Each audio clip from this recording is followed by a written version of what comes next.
에, 안녕하십니까? 민트펠릭스입니다.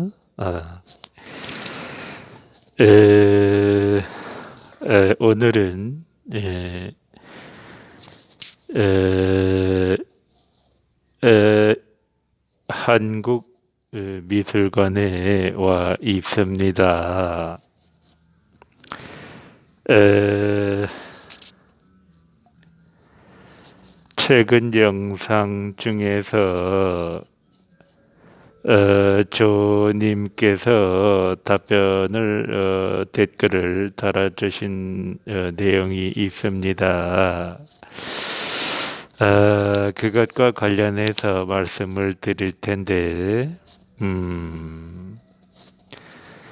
제가 댓글로 간단히 남겨도 되지만 그 부분에 대해서 영상으로 답변을 대신하는 것은 조님께만 답변을 드리는 것이 아니라 그 답변이 다른 분들께도 도움이 될 수 있기 때문에 영상으로 남기는 것입니다. 그것은 우리가 꿈을 꾸고 환상을 보고 이러한 부분에 대해서 말씀을 1차적으로 드립니다. 자, 구약 시대는 물론이거니와 신약 시대, 사도 시대까지만 해도 이 꿈이나 환상 이러한 것들로 하느님 아버지께서 많이 역사를 하셨습니다. 그러나 지금 이 시대는 하느님께서 어떠한 그러한 꿈과 또 환상 이러한 것으로 역사하는 시대가 아닙니다. 저 또한 지금으로부터 약 10년 전쯤에 그때부터 이 계시록에 대한 탐구를 시작하여 엄청난 그러한 공부를 하였던 것입니다. 그러나 그 당시에 그러한 공부들에 심취해 있을 때 하느님이 보여주신 것은 아니었습니다. 꿈을 통해서 이제 7년 대반란이 얼마 가까이 남지 않았으니 대비하라. 그러한 것을 벽시계를 통해서 벽시계가 달려있는데 시간이 얼마 남지 않은 그러한 것을 꿈으로 보여주셨던 것입니다. 그러나 그 당시 꿈에서 나타났던 매우 긴박했던 그러한 것과는 달리 10년이 지금 지난 지금도 아무런 휴거가 발생하지 아니하고 또한 대환란에 진입하지도 아니한 채 시간이 흘러왔던 것입니다. 그러면 그러한 성경과 관련된 유사한 꿈과 환상은 어디로부터 오는 것이며 또한 왜 발생하는 것입니까? 그것은 그러한 것들에 심취해 있을 때 마귀는 그러한 것들과 관련된 어떠한 꿈과 환상을 주게 됩니다. 그러면 그 사람이 현생에서 해야 될 일도 존재하고 현생에서 복음을 설파해야 되는 그러한 부분도 존재를 하는데 그러한 것을 못하게끔 그러한 꿈과 환상으로 그 통로를 막아버리는 이러한 것이 되는 것입니다. 그래서 저 또한 꿈과 환상을 보았던 때가 있는데 그것은 결론적으로 하느님께서 주신 것이 아니라 마귀가 준 것입니다. 때문에 우리는 이러한 것들을 잘 분별할 필요가 있습니다. 그러면 오늘날 이 시대에는 도대체 하느님께서 기도의 응답을 어떻게 하시며 또 어떻게 계시를 하시는가 하는 물음이 있을 것입니다. 그것은 하느님께서 주신 66권의 성서가 있는 것입니다. 거기에 토마스 복음, 도마복음이라고 하는 외경까지 합치면 67권이 되는 것입니다. 그러면 이 시대에는 하느님이 어떠한 것을 역사하고 응답하실 때 어떠한 방법을 사용하시냐 물으면 제가 대답을 해드리겠습니다. 그것은 어떤 예를 들어서 문제가 생겼다고 했을 때 우리가 그것에 대해서 기도를 드리지 않습니까? 그러면 그러한 어떤 상황 속에 길을 걷고 있다든지 기도를 하는 중간이라든지 그냥 평범한 일상적인 그러한 생활을 하는 가운데 갑자기 어떠한 말씀 구절이 마음속에 떠오르는 것입니다. 그 말씀은 무엇이냐면 결국 성서의 말씀을 통해서 역사하신다는 뜻입니다. 지금은 그러한 시대입니다. 우리에게는 말씀이 있으며 우리가 또 말씀을 볼 수 있습니다. 말씀 자체가 계시이며 기록된 말씀 자체가 응답입니다. 또한 그것이 레마로 저장이 되어 있을 때 하느님께서는 필요한 족족 그 말씀을 마음판에 떠오르게 하심으로써 우리가 그 말씀에 의지하여 앞으로 나아갈 수 있도록 그렇게 역사를 하시는 것입니다. 또 다른 두 번째 역사의 방법은 여러 가지 사회 현상 그리고 내 주변 사람들의 어떤 변화 그리고 내가 만나는 사람들과 어떤 내 환경의 변화 이러한 다양한 것들로 주님께서는 역사를 하시는 것입니다. 이를테면 한 가지 예를 들어드리겠습니다. 제가 예전에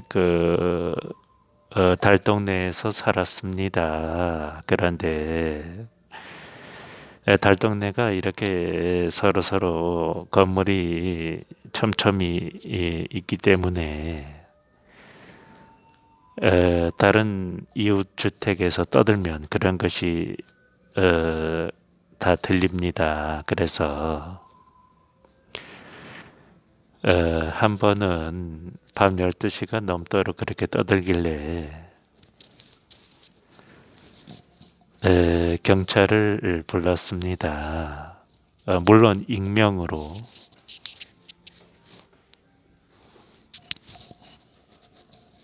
그렇게 불렀는데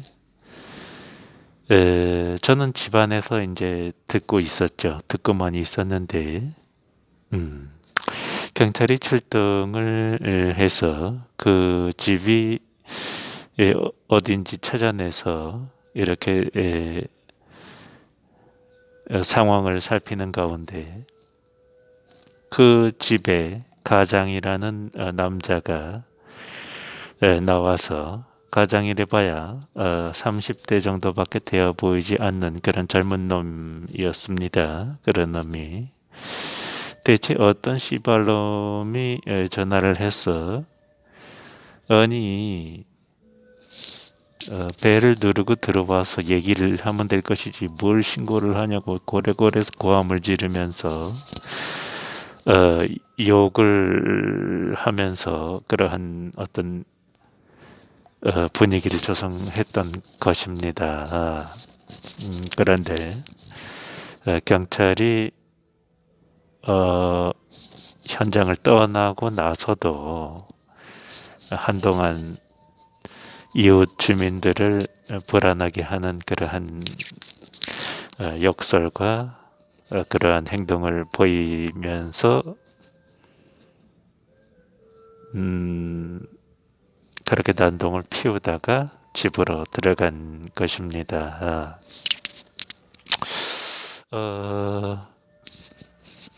그 당시 저는 상당히 불안했습니다. 왜냐하면 정신이 온전하지 못한 사람일 경우에 이웃 주민이 무슨 일을 벌일지 모르기 때문에 상당히 불안했던 것입니다. 그런데 그 당시 어떤 일이 터졌냐면, 그 일이 있고 나서 며칠 뒤에 어떤 연예인 여성의 남편이 타인으로부터 피살됐다는 이 기사가 뜬 것입니다. 그러니까 이것은 굉장히 유명한 여자 연예인이었기 때문에 그 기사가 온 뉴스를 장식을 했고 전 국민이 모르는 사람이 없었던 것입니다.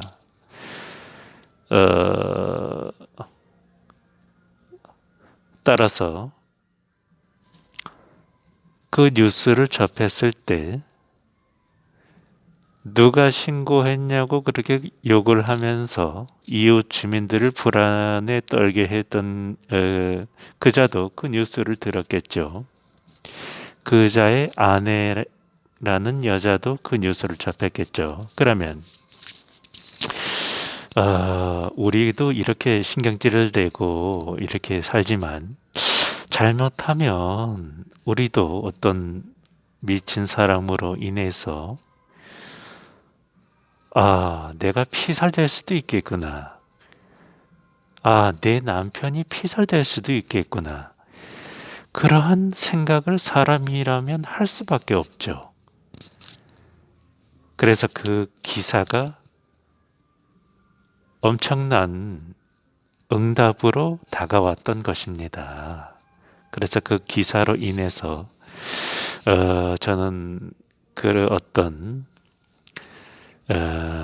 미치광이와 같은 그 이웃에 대한 불안감을 좀 덜어낼 수가 있었고, 그 기사가 뜨고 나서 한 1박 2일인가 2박 3일인가 정확하게는 모르겠습니다.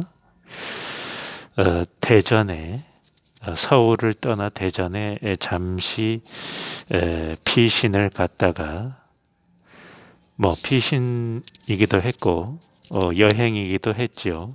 국내 여행을 잠시 다녀옴으로써 그 어떤 이웃 간에 그러한 위기적인 그러한 감정 충돌의 그러한 시간들을 잠시 벗어났던 기억이 있습니다. 이와 같이 하느님께서는 하느님의 말씀으로 통해서 1차적으로 역사하시며, 두 번째는 다양한 경로를 통해서 역사하시는 것입니다. 그러나 지금 이 우리가 살아가는 신약 성서의 시대는 꿈과 환상으로 역사하는 시대는 아닙니다. 그러나 하느님께서 이 시대에 꿈과 환상으로 역사하실 수 없다는 말씀은 아닙니다. 역사하실 수 있습니다. 그러나 기본적으로 현 시대는 그러한 환상을 보여주시지 않는 시대다. 이것이 성경적인 것입니다.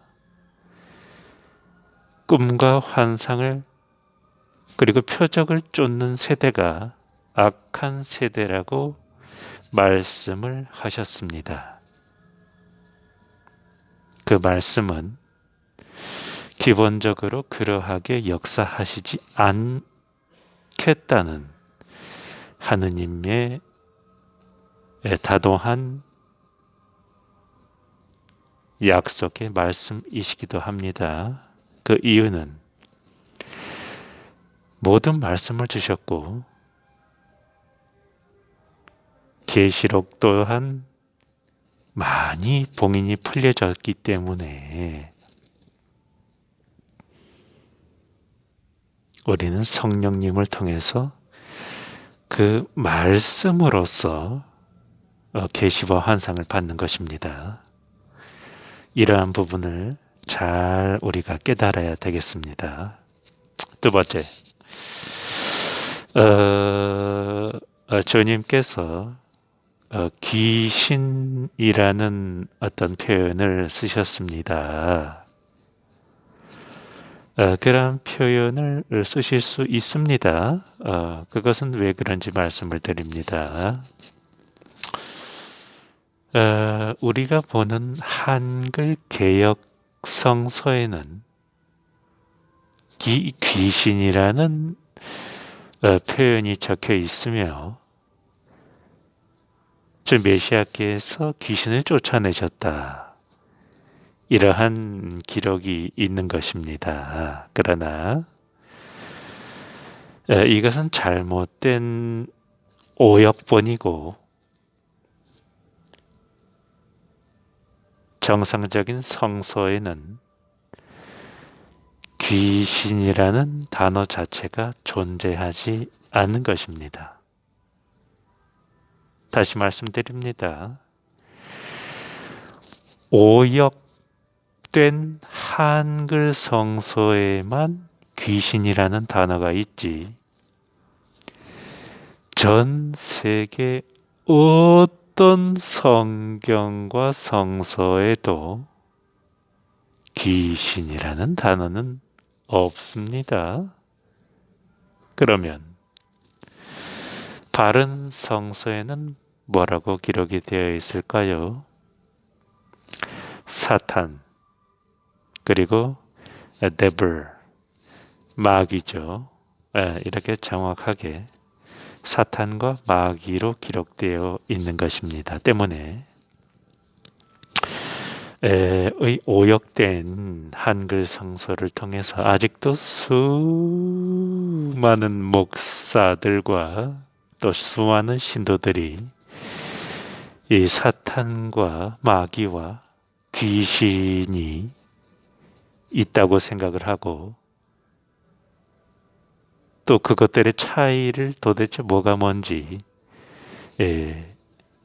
알 수가 없는 가운데 대한민국 이 민족 토속 신앙과 토속 종교와 결합이 된 이러한 귀신론을 만들어내게 된 것입니다. 심지어 김기동이라는 작자는 베레아 귀신론이라는 어떤 오역된 성서에 기반한 귀신론이라는 그러한 어이없는 주장을 제기하기도 했던 것입니다. 그래서 이것은 그렇게 어려운 진리설파가 아닙니다. 귀신이라는 것은 한국에서만 유일하게 존재하는 단어이고 오역된 한글 성서에만 존재하는 것입니다. 그 귀신이라는 단어가 들어간 성서의 원문에는 전부 마귀 또는 사탄이라고 되어 있습니다. 그래서 마귀, 사탄, 그리고 또 귀신이라는 존재가 있다. 왜 그렇게 성서에 기록이 되어 있다. 이렇게 잘못 판단을 하고 또 그렇게 잘못 해석을 해서 귀신이라는 존재를 우리가 믿는다는 것은 그것은 바로 사탄에게 속아 넘어갔다는 것입니다. 때문에 오직 성서에는 사탄과 그의 졸개들인 마귀만 존재할 뿐이며 정확한 이 성서에는 그렇게 기록이 되어 있다는 것을 모든 분들께서 깨닫고 알게 되시기를 바랍니다. 그리고 오늘날 오역된 잘못된 성경으로서 수많은 사람들에게 귀신이라고 설파하는 그러한 목사와 수많은 가르침을 전하는 그러한 자들은 제가 설파하는 이 진리의 말씀을 깨닫고 오역된 귀신이 적혀있는 그 성서를 폐기하고 세퍼 성서를 한국어로 번역을 해서 읽든지 당장 그것이 되지 않는다면 킹제임스 성경으로서 당분간 대처하기를 바랍니다. 킹제임스 성성도 많은 오역이 있지만 세파 성서가 번역되기 전까지는 그것으로 대처할 수밖에 없는 것입니다. 킹제임스 성서에도 귀신이라는 단어는 단 한 구절도 존재하지 않습니다. 그렇기 때문에 그러한 잘못된 성서를 보시는 분들은 일단은 킹제임스 성서로 대체를 하시기 바랍니다. 세파 성서는 누군가 한국어로 반드시 번역을 할 것이며 누군가 하지 못한다면 하느님께서 저에게 그 번역을 할 수 있는 능력을 주셔서 제가 세파 성서를 번역하고 이 땅에서의 삶을 마감할 수도 있는 것입니다. 그것은 하느님께 맡기고 하느님께서 그분의 뜻대로 행하실 것입니다. 자, 오늘은 두 가지 진리 설파를 말씀드렸습니다. 여러분들이 잘 깨달으시고 그러한 부분들을 정확히 이해하시기를 바랍니다. 감사합니다.